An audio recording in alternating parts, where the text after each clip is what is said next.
You got a deep dive for us, T-Rex? Yeah. So it was about what we touched on earlier, mate, and it was just not forcing trades. I think it's so easy to get caught up in like how much fun making trades is and getting new blokes into your team, particularly if they're pods. But it sort of ties back to where I was at on the weekend with having 8 million different trade options that I considered. And I just sat there and went, why am I doing this? I'm like, I don't like any of them. There are red flags around every single one of them. So I went, don't trade. All of a sudden, and like, it helped that I was really happy with my 17 for that week. A lot of my, particularly CT dubs, spine players, had really good matchups. And it was just like, you burn a trade that you don't want to make, and then you've got some plotter stuck in your team. Or you run the week, hopefully score well anyway. Even if you don't score that great, 2 trades up the sleeve for the rest of the season. So like, it'll come in so valuable, and just sit there, and if you're agonising over your trades, which we all do every week, but you go, oh, I don't really like this, I don't really like that, just don't trade. It's as simple as that. Yep, and you certainly made the right call on the weekend.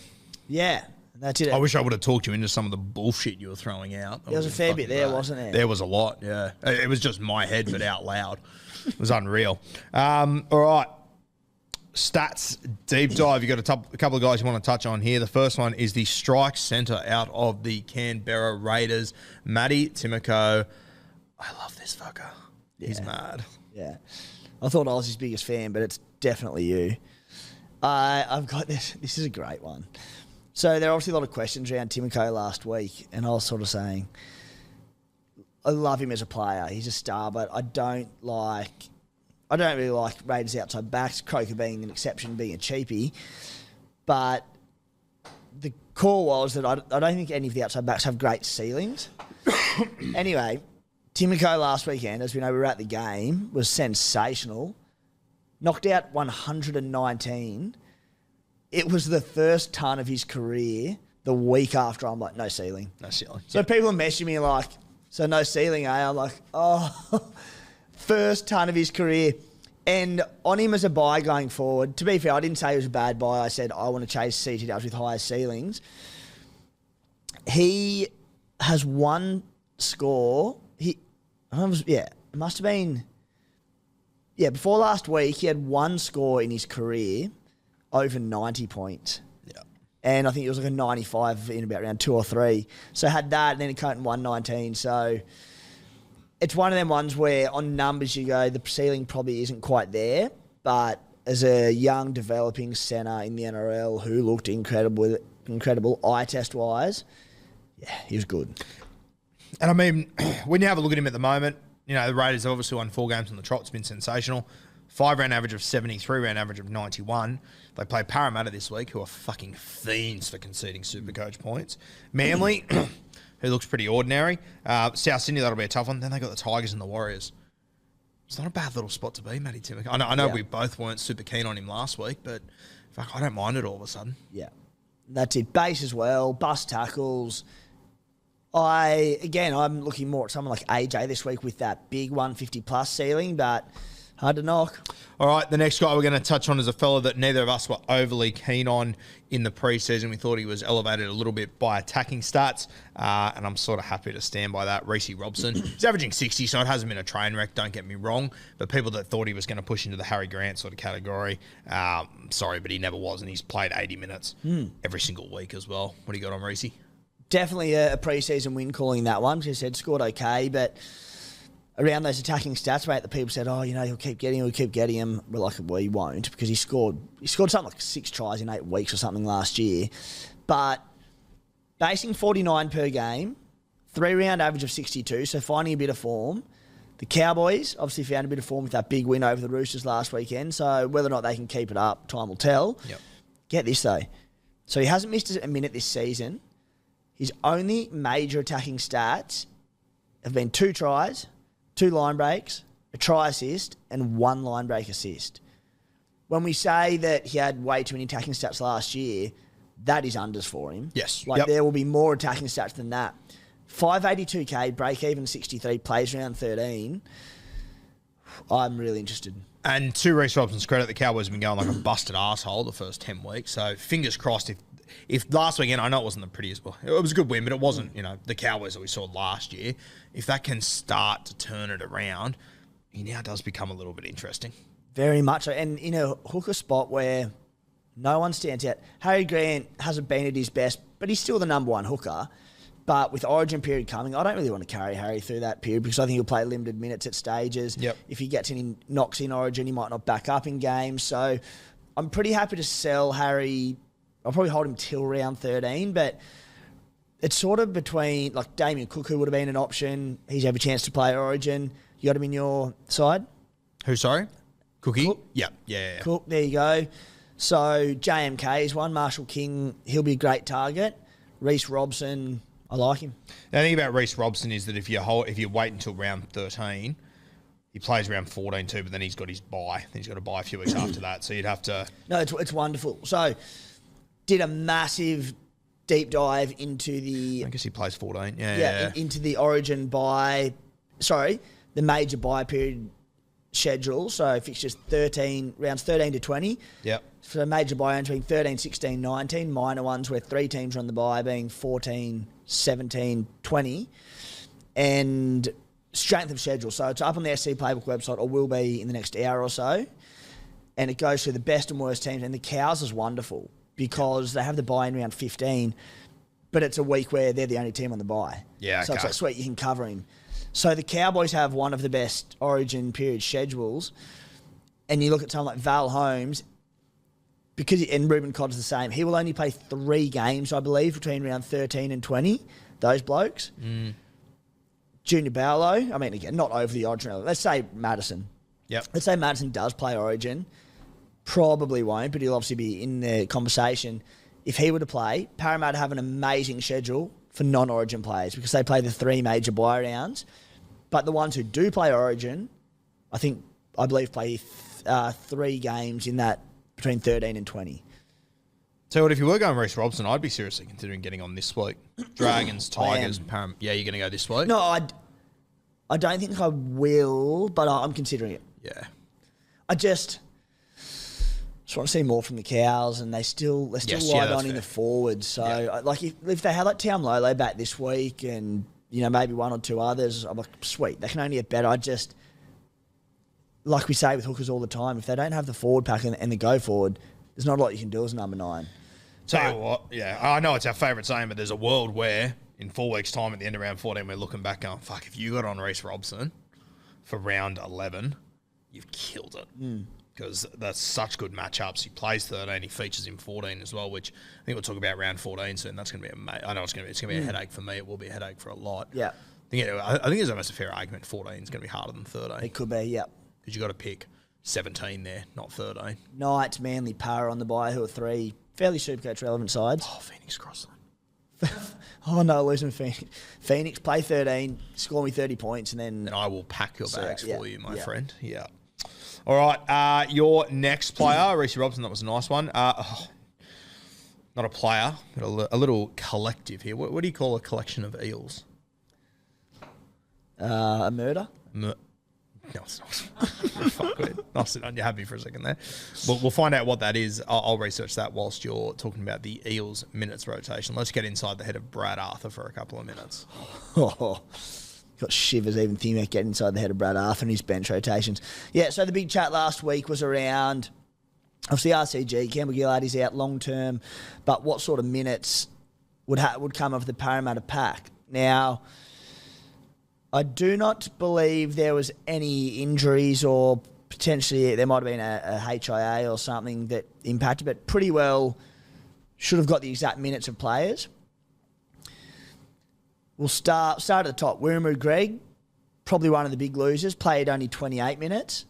So down on what he had been and what probably anyone who looked to bring him in were expecting. So puts a bit of a line through Greg as a buy. If you did buy him with Junior Barlow out, he'll still get decent game time come round 13 in particular.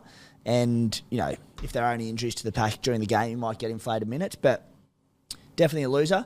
Sean Lane paid his 80, Junior Barlow 51. Handful of people own him, but I don't think he's over the irrelevant. Andrew Davey played 66 minutes. It was his first, I believe, NRL game of the season. He might have played 1 off the bench for the Doggies or something, but 66 minutes. He's a weapon, eh? that's why it was interesting because it seems like everyone loves him. Seems like a great clubman. I've always been a massive fan of him as a player. Kept some really good players out of starting edge spots. Well, Sean Lane couldn't get in the team 2.5 years ago because of Andrew Davey. Yeah, and then I know it sort of doesn't look as incredible now, but he was keeping Josh Schuster out as well last year.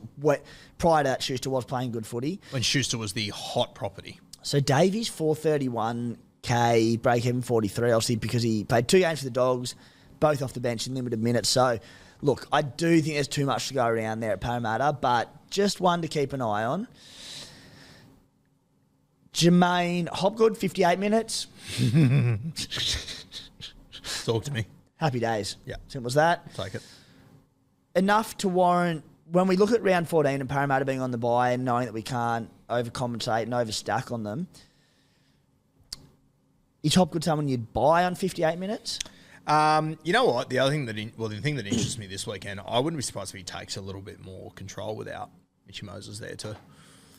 Yeah, fair. Playing that link man sort of role. Whether that helps you Supercoach or not, I'm not sure. But I honestly haven't even thought about this because I've been holding him the entire time. But I would consider buying him. I also think that similar to, I forgot who we were talking about before, when you said, the coach, with the Warriors, if there's an injury somewhere, the coach says, hey, you're playing 80. He goes. He's that guy. For sure. He's that guy that straight away you go, Jermaine, just fucking do your 80. thing for an extra 20.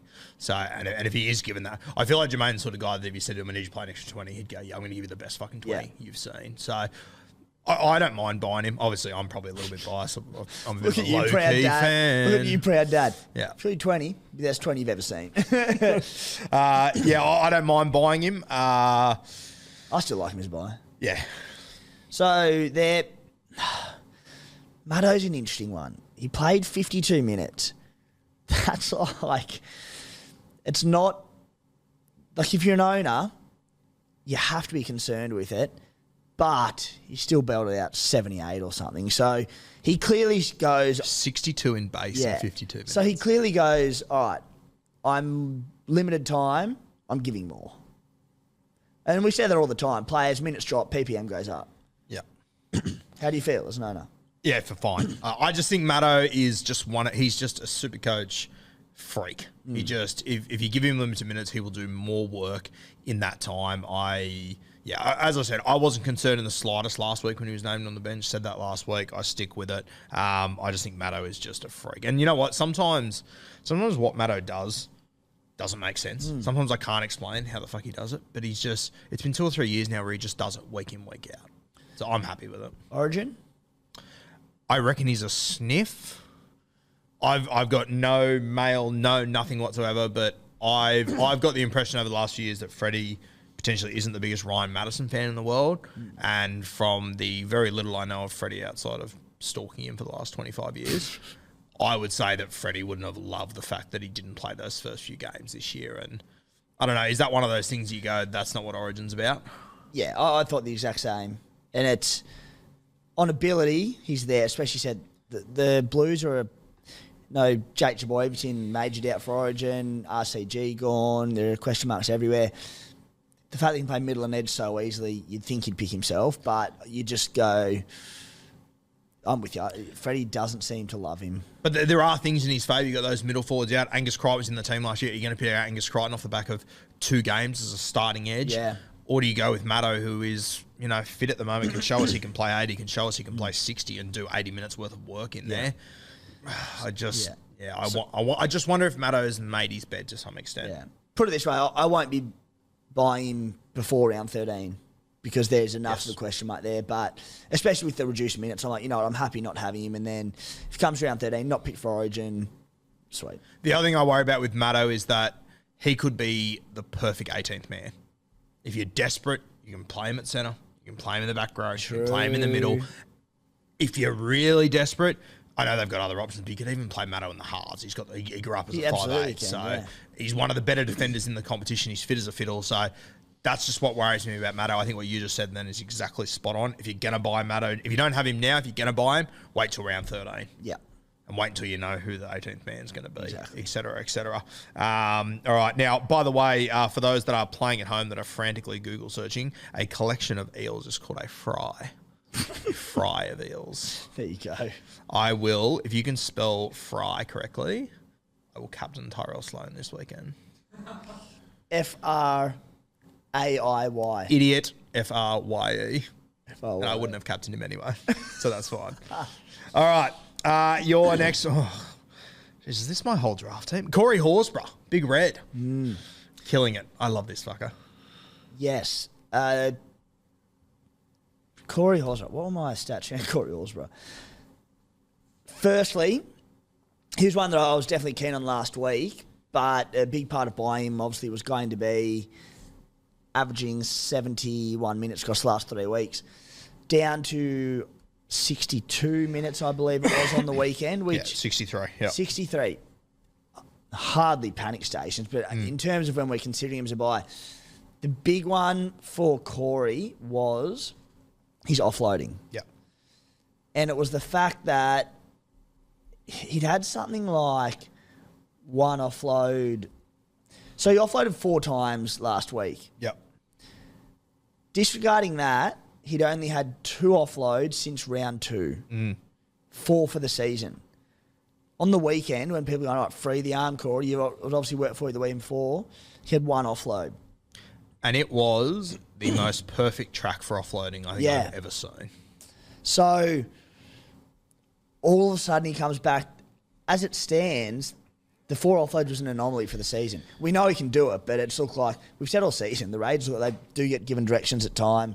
We don't want you offloading from Ricky Stewart. So now, whether he goes back to that sort of 60 to 65 minutes is a norm, hardly bad. Still a great buy if you got him, but as someone who did miss out on him, I'm not too concerned. Yeah, you're not too concerned. I'm happy to have him in my side, but I think if you did miss out on him, don't panic about it. Don't panic at all. Break even of 22 this week, so he has got a little bit of cash to make. He will play round 13, but yeah, I'm not too. I don't think this is a win or a loss either way. Yeah, I think he's a good player. If you got him, sweet. And it seems to be like that with every front row, doesn't it? Like, yeah, we keep saying it. None of them hurt you. No, none of them really hurt you, but none of them really either way. So I mentioned the SC Playbook podcast last night. Probably my most logistical trade last week, was I'm like, all right, I could go Welch to Horsburgh and then cash in Udakamanu for Werribee Greg. Yeah. I'm like, they look like pretty good trades. Then it just dawned on me, I'm like, 2 front row trades this week that probably wouldn't do the same shit. I'm like, yeah. Yeah, 100%. I agree. I think it will be interesting. I don't think that Corey Horsburgh will play Origin. I think he's playing well enough to get there, but I just think that there's so many other Queensland forwards that are playing well and 2 that have played previously and done a job previously, that I just think Corey's going to be too far. If he'd done this for the last 8 weeks instead of the last 3, maybe a different conversation, but I don't think Corey will be there personally. All right, your next player. Another one in my draft team. Oh, stop it. Billy Smith. One of the most talented guys. One of the most talented young centres in the game. Injury has just ruined him consistently. Got his opportunity on the weekend. 45 in base I saw. Yeah.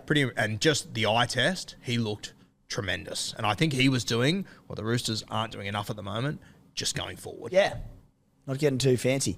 So, mate, just a quick one because you've touched on it, but 45 in base, 22 tackles, 15 runs, had a line break and an offload, 10 tackle breaks. That's the big one. And he was just bumping off people too. He was just, yeah. And I mean, even that line break he made, like he got an offload away off that was knocked on. So if it was caught, it could have been a try assist. It could, so there was more stats there for Billy. Interestingly, I did own him last year to start the season. He was no good. Remember, we were just sitting there like waiting for it. And it just didn't happen. So he played 7 games, 2 of them being 54 minutes and 31 minutes injury related, but, averaged 69 minutes in those games. He averaged 31 points in that time. Yeah, it should be noted last year that one of those games he played 50 minutes, one of those games he played 30 minutes. But even the games where he played 80, they weren't fantastic. Top either. score 46. Yeah. So his base was decent in those games, to be fair. Not the 45 we saw on the weekend, and I will guarantee you right now 45 will be the anomaly. You got to remember that game was in the piss. Like, it was hailing at the start of that game. It was very tight footy. The Roosters really didn't have too much either. So he got a lot of ball there. I think he will average about the 32 to 37 in base on a normal week. Yeah. I think he's got something to prove at the moment, so I think he'll be hungry. But 45 is overs for sure. Yeah. So injury, you just obviously don't go early on him. Simple as that. We know he's got the injury history. Roosters don't play 13, so let's just reassess him next week. Yeah, for sure. And when we say he's got an injury history, he arguably has the worst injury history over the rest of them. And something on the Tigers, mate. What do you got for us? Hey, you will love this. We had a chat about it on the podcast last night. And apologies, I'm trying to find Harry. I think it was Harry who sent it through. The Tigers have conceded 1 Supercoach ton this season. Yeah. I think I got a message about this last night. Did you say it on your potty? Yeah. Yeah, okay, that explains it. Yeah. How wild mad is that? Yeah. And you know, to the Tigers' credit, and I don't have the numbers directly in front of me right now, but to the Tigers' credit, I mean, they've looked fucking awful, but they haven't got done in all that many landslide losses. Like, it feels like they're getting played off the fucking park every single week. And I think in a lot of those, they lost to the Titans. The Titans scored 22. Knights scored 14. Doggies scored 26. Melbourne scored 24. Broncos, to their credit, scored 46. Parramatta, 28. Manly, 22. Penrith, 8. St George, there's one team that scored over 26 points against them. Yeah, Reece Walsh put 99 on them. So that was round 5. I'm just so curious, that's a crazy stat. It's wild, yeah. Yeah. I want to see that Broncos game where they put 46 on them. Must have been a ton. So, I'd imagine there'd be Who is the only ton? Do we know who it is? I'm sure someone said who it was. Might be the Parramatta game, round 6. You know what? I think it was Mitch Moses. Yeah, okay. So, let me have a look. Mitch Moses put 102 on them. 102. So he was a misconversion away from the Tigers not conceding 100. Wild. Yeah, so when the Broncos beat them 46-12, Reece Walsh 99, Haas 95, but then it's down to 79, 74, 68. That is mad. Crazy. So, yeah, we'll get to captains later, but it's just, worth noting. Worth noting for sure.